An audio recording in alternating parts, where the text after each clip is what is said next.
talaga matanggap-tanggap kasi hindi lang siya nag-iisa, marami sila. Hindi pa rin makapaniwala ang mag-asawang Roslyn at Ireneo na wala na ang kanilang anak na si Junray.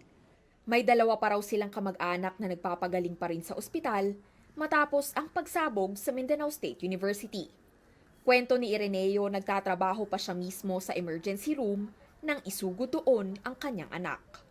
Hindi na ako magkuha ng mukha niya. Kaya kuha ng dugo. Pag doon sa doktor, pag wala.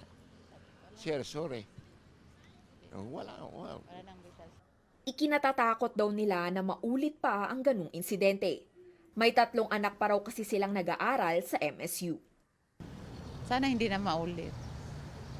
Sana magkaroon ng katahimikan yung Marawi. Bukod sa mga residente, apektado rin ang mga umaasa sa kanilang ikabubuhay sa loob ng MSU.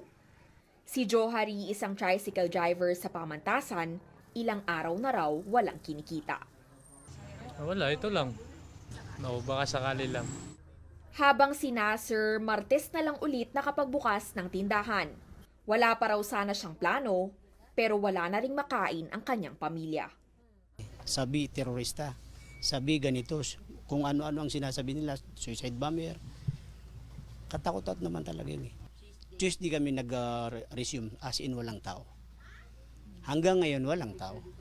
Sina Johari at Nasser, kapwa na nirahan sa Ground Zero, ang sentro ng Marawi siege noong 2017. Mistulang trigger daw sa kanila ang ginawang pagpapasabog sa MSU.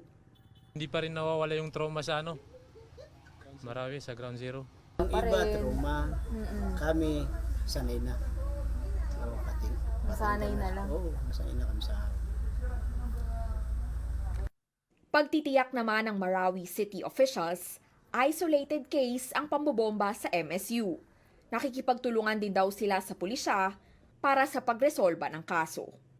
With the additional security, wala ho silang dapat ipangamba. The PNP and the AFP will be there to bring normalcy and stability inside the camp.